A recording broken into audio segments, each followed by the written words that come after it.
अस्सलाम वालेकुम ख़वातीन और हज़रात, मैं हुसैन दरानी और आज आपके सामने लेकर आया हूँ एपिसोड 9 और एपिसोड 10 ड्रामा मेरी ज़िंदगी है तू का रिव्यू। कैसी दिल लगी है तू। तो ख़वातीन और हज़रात शुरू करते हैं और ड्रामा बहुत ही इंटरेस्टिंग मोड पे पहुंच चुका है क्योंकि शुरू में जब हम देख रहे थे कुछ एपिसोड 1 से लेकर एपिसोड 8 तक के कामयार जो है वो पीछे पीछे भाग रहे थे आयरा के और बदतमीज़ी और स्टॉकिंग और पता नहीं ना जाने क्या क्या हैरेसमेंट चल रही थी। अब कामयार जो है वो अब सुधरने की कोशिश कर रहे हैं, सीधे रास्ते पे चल रहे हैं और वो देख के हमें बड़ा अच्छा लग रहा है कि ये जो हीरो है अब वो एक्चुअल में हीरो बन रहा है और आयरा को पाने के लिए बहुत ज़्यादा स्ट्रगल कर रहा है। लेकिन दूसरी तरफ हमें ये देख के भी बड़ा इंटरेस्ट पैदा हो रहा है कि अब आयरा को भी कमी महसूस हो रही है कामयार की और वो भी सोचती रहती है, खड़ी रहती है विंडो के पास कि अभी आएगा, कहाँ चला गया। कहीं ना कहीं से मालूम पड़ रही होती जब उसको बात की यार कामयार इस सिचुएशन में है या अभी ये कर रहा है या शायद आएगा, शादी में नहीं आएगा, चेंज हो चुका है। तो आयरा को काफ़ी इंटरेस्ट आ रहा होता है लेकिन उसके अंदर कुछ ऐसी स्ट्रगल चल रही है उसके जहन और दिल के अंदर कि उसे समझ नहीं आ रहा है कि क्या हो रहा है। वो कहते हैं ना कि जब नया नया प्यार शुरू होने वाला होता है या प्यार शुरू हो गया होता है तो रातों की नींद ख़राब हो जाती है, किसी चीज़ में दिल नहीं लगता। गाने तो हमने बहुत सुने हैं, तो ये सारे जो गानों के लिरिक्स है वो सारे के सारे हानी आमिर यानी आयरा पे अप्लाई हो रहे हैं कि वो अब जो है ना बड़ी कंफ्यूज घूम रही है, उसको समझ नहीं आ रहा उसके साथ हो क्या रहा है। लेकिन प्ले राइटर और डायरेक्टर ने ये फैसला कर लिया कि अब आहिस्ता आहिस्ता आयरा के दिल के अंदर जो है वो कामयार के प्यार का जादू जगाना है। तो जब एपिसोड 9 से अगर हम शुरुआत करें तो देखते हैं कि कामयार जो है बहुत ज़्यादा मेहनत कर रहे हैं, बहुत ज़्यादा स्ट्रगल कर रहे हैं, रात को 9-9 बजे तक काम कर रहे हैं और एम्प्लॉयज़ बेचारे भी रात को 9 बजे तक काम कर रहे हैं। वो इतना मशगूल हो गए अपने काम में कि उन्हें पता ही नहीं कि रात के 9 बज चुके हैं और एम्प्लॉय आके बता रहे होते कि सर रात के 9 बज चुके हैं, आप घर नहीं जाएंगे।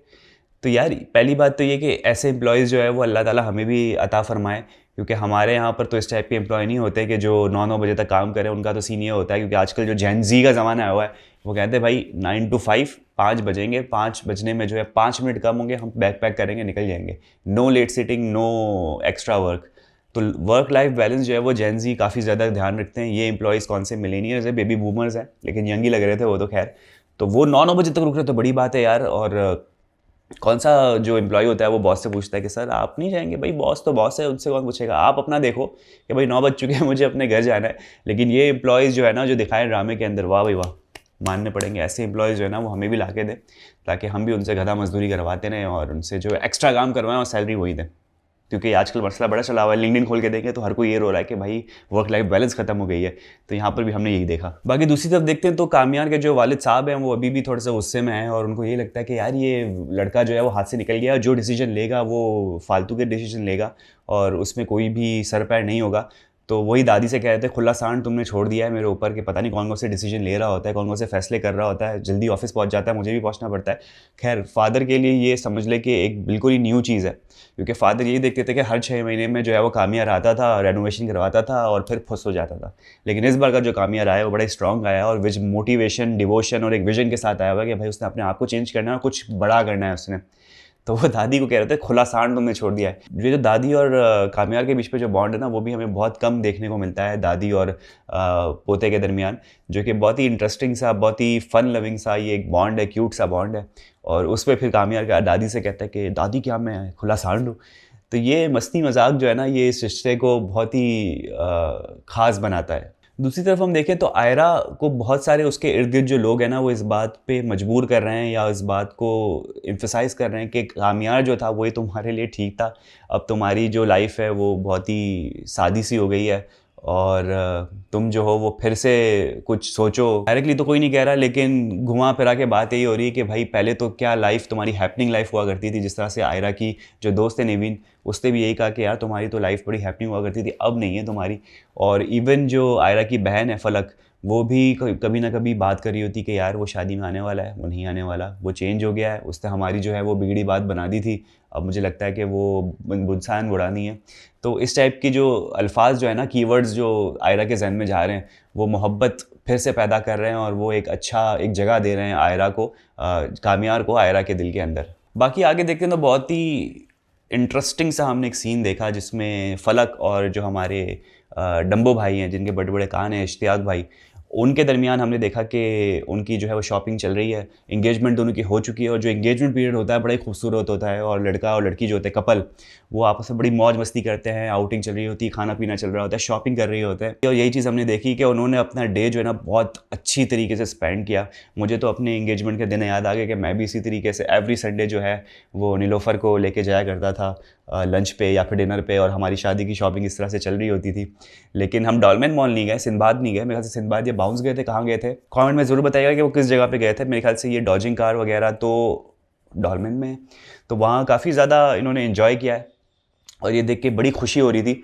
तो वो कपल्स जो कि अब शादीशुदा हैं उनको अपने एंगेजमेंट के दिन याद आ गए, और वो कपल्स या फिर वो सिंगल लड़का लड़की जिनके अभी तक शादी नहीं हुई, वो बैठ के बस सोच रहे हैं कि कब हमारा टाइम आ गया। तो फिक्र नहीं करें, आपका टाइम भी बहुत जल्द आ जाएगा अगर आपके नसीब में शादी लिखी हुई हो तो ये बड़ा इंटरेस्टिंग हमने एक सीन देखा, और बड़ा देख के अच्छा लगा, दोनों एंजॉय कर रहे थे। और ये एक राइटर की समझ ले खूबसूरती है, लिखने का तरीका है कि किस कदर सिर्फ कामिया और आयरा पे ही जो है वो पूरी स्टोरी फोकस नहीं हो रही, सबकी अपनी इंडिविजुअल स्टोरी भी चल रही है और सबको इंपॉर्टेंस दी जा रही है।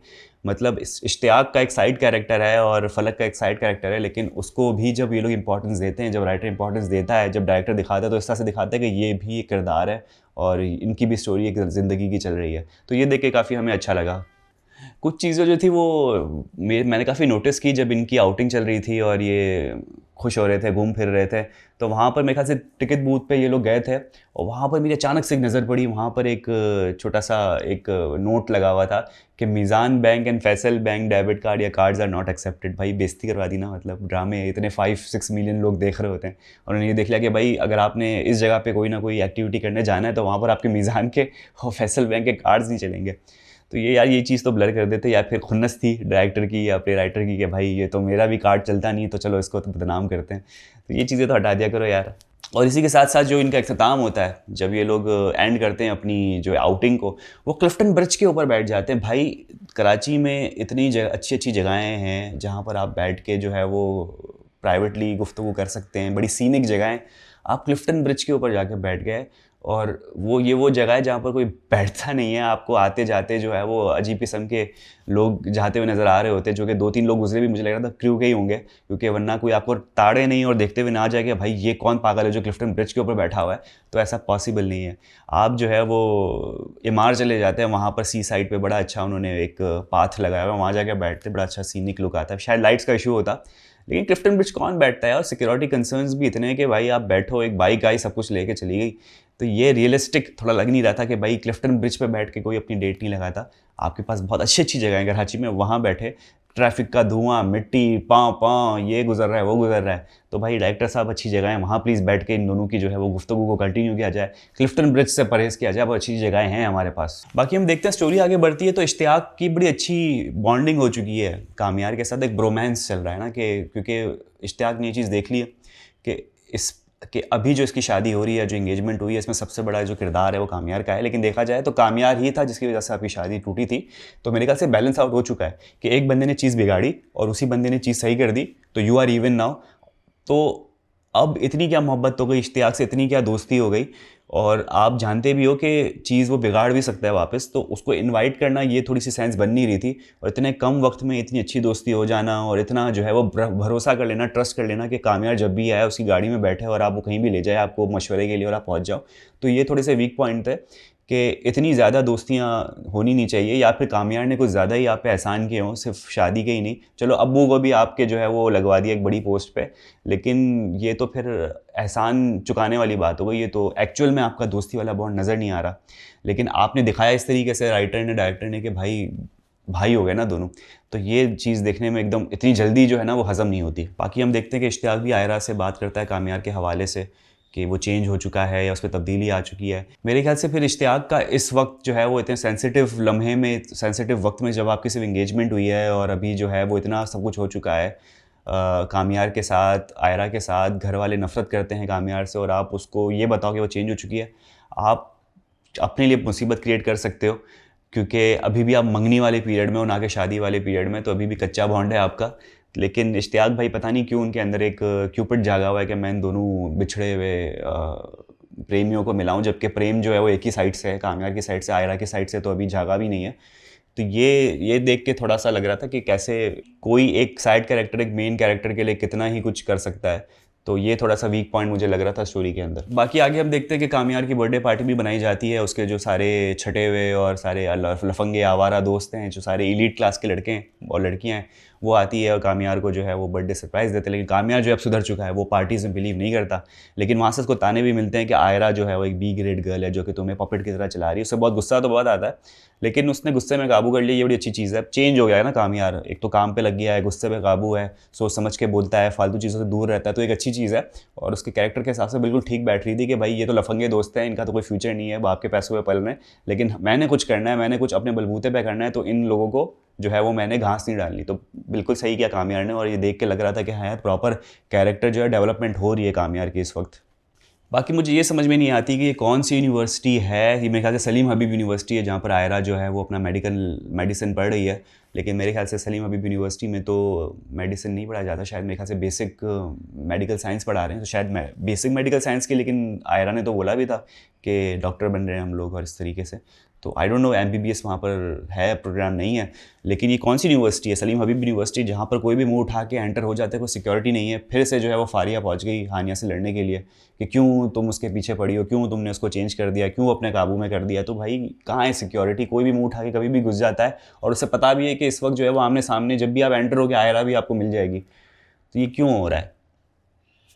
बाकी आयरा ने जो है वो सेटअप कॉल तो दे दी हमेशा की तरह, क्योंकि आयरा जो है अभी थोड़ी स्ट्रांग हो गई है, उसे पता है कि मेरा कोई लेना देना नहीं है और मैं सही राइट पे हूँ अपने और सही पाथ पे हूँ, तो इसको जो कहना है कहने दो। बाकी दोस्त भी जो है मज़े ले लेती है, थोड़ा बहुत टिशू विशू देके जाती है कि ले लो ज़रूरत पड़ेगी। तो दोस्त भी यहाँ पर एक कैरेक्टर बड़ा नवीन का मुझे अच्छा लगता है कि वो डरती भी है, जहाँ पर जो है वो कॉमेडी करनी होती है कॉमेडी भी करती है, जहाँ पर स्ट्रांग बनना होता है स्ट्रांग बन के भी दिखाती है। तो ये भी बड़ा एक अच्छा साइड कैरेक्टर है नवीन का, जो कि आयरा को जो है कॉम्प्लीमेंट कर रही होती है। लेकिन वही बात है कि फारिया कैसे घुस गई, चलो जलील भी हो गई, और क्यों, उसे पता है कि उसके पास कोई भी एज अ स्ट्रॉन्ग कोई एविडेंस नहीं है कि हाँ भाई आयरा जो है वो काबू कर रही है, पपेट बना के रखा हुआ है कामयार को, ऐसा कुछ भी नहीं है।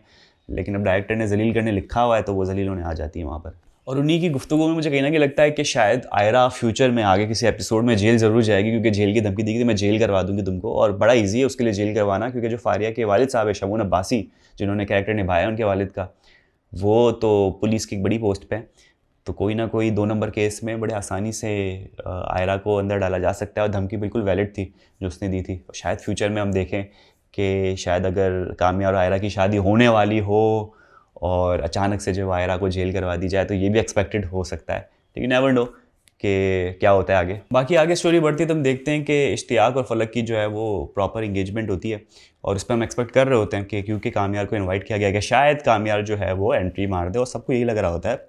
और कामयार जो है वो नहीं आएगा, आपको भी पता है, आपने एपिसोड देख लिया है। कामयार जो है गिफ्ट भिजवा देते हैं अपने सेक्रेटरी या कोई एक उनका जानने वाला होता है, मेरे ख्याल से ऑफिस का कॉर्पोरेट वर्कर ही होता है, उसके हाथों ये गिफ्ट पहुंचाया जाता है।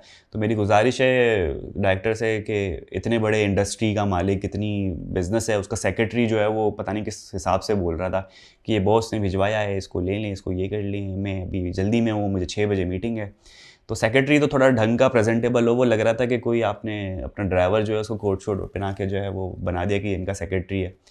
तो थोड़े से कैरेक्टर जो है उस पर खर्चा करें, साइड कैरेक्टर्स में जो एक्स्ट्राज होते हैं वो फिट तो हो कि वो हाँ भाई कामयार का जो है वो सेक्रेटरी है, कामयार ने भेजा है उसको, तो थोड़ा सा प्रेजेंटेबल हो।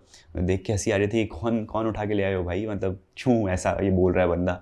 बाकी कामयार इतना बिजनेस में घुस चुका है कि उसने नए नए आइडियाज़ आपको बता दिए हैं, और बांग्लादेश की काफ़ी तारीफ़ हुई है कि भाई हम बांग्लादेश को बीट नहीं कर सकते हैं, उनके जो लेबर की कॉस्ट है वो कम है, उनका जो ओवरहेड कॉस्ट है वो कम है, उनकी यूनिट प्राइस इसलिए कम हो जाती है। बिल्कुल ट्रू है, ये मसला है हमारे पाकिस्तान के अंदर के हमारे यहाँ पर यूटिलिटीज़ इतनी महंगी हो चुकी है, या फिर यूटिलिटीज़ महंगी नहीं भी हुई है तो वो अवेलेबल नहीं होती ऑल द टाइम, कभी गैस की लोड शेडिंग, कभी बिजली की लोड शेडिंग, यूनिट प्राइस बढ़ रहे हैं। तो ज़ाहिर सी बात है जो बड़े बड़े अब जाइंट बन के बैठ गए हैं टेक्सटाइल में या दूसरी चीज़ों में, फॉर एग्जांपल बांग्लादेश है या इंडिया है, उनको हम बीट नहीं कर पा रहे। तो बड़ी अच्छी एग्जांपल थी। और फिर कामयाब की तरफ से आता है एक सबसे बड़ा आइडिया, हम सब सोलर कर लेंगे और ये कर लेंगे।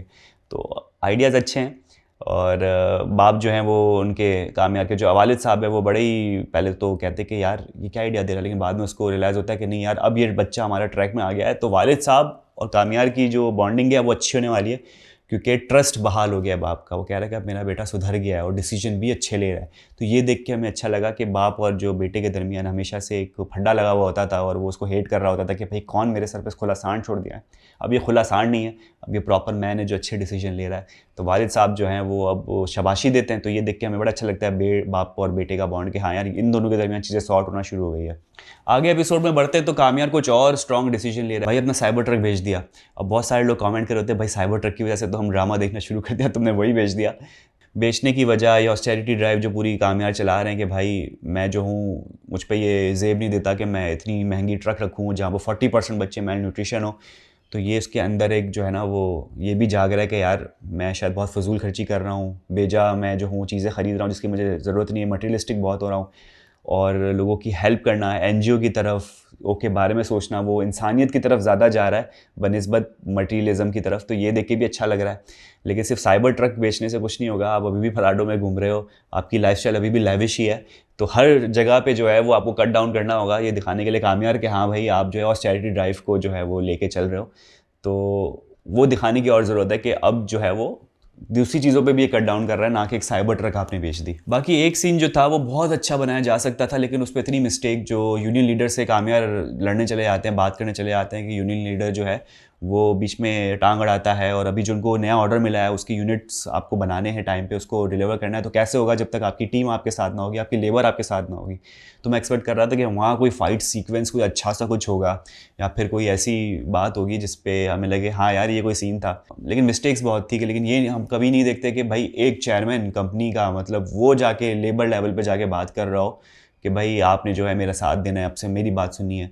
ऐसा नहीं होता। आपके बोर्ड ऑफ डायरेक्टर में भी यूनियन लीडर का कोई था सुपरवाइज़र जो मूंछों वाला था, वो भी डर रहा था कि यूनियन लीडर है, मैं उससे डर लगता है। भाई आप यूनियन लीडर से बात करने गए थे या किसी गली के गुंडे से बात करने गए थे? ऐसा बिल्कुल लग रहा था कि आप किसी गुंडे से ये कहने जा रहे हो कि छोड़ दो मेरी बस्ती को, कोई मेरी बस्ती को नहीं छेड़ेगा और ना तंग करेगा, ये लोग मेरे हैं।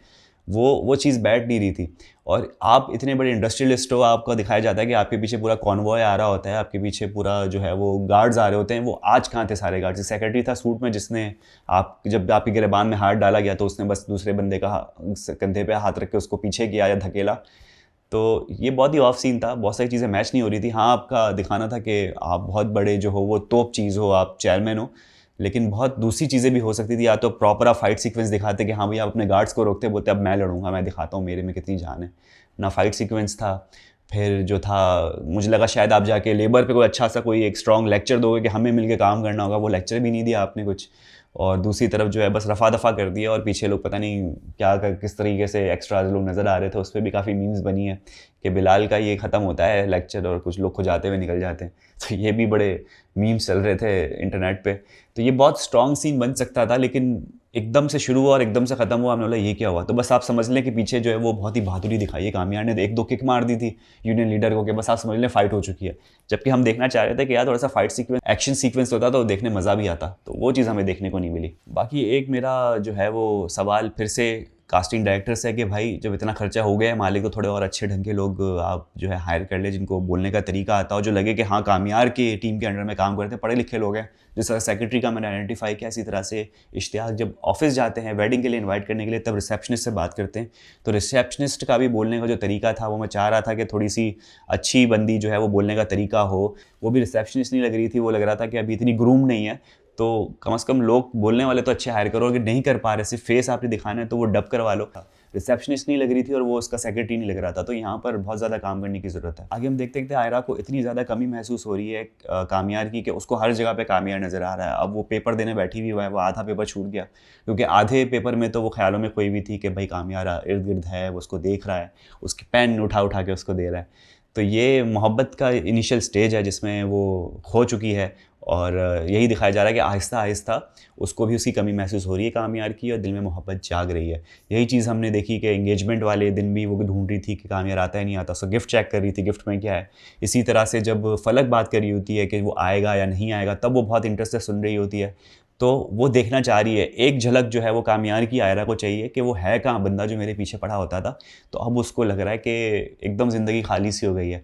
तो ये कैरेक्टर डेवलपमेंट देख के बड़ा अच्छा लग रहा है कि अब आयरा को कमी महसूस हो रही है और कामयार लिफ्ट भी नहीं करवा रहा। जो हमने आगे भी देखा कि जो ओल्ड होम में वो अपने रेगुलर मेडिकल चेकअप के लिए जाती है अपनी दोस्त नवीन के साथ, और वही एक्सपेक्ट कर रही होती है कि शायद कामियार यहाँ पर आएगा, और आता है।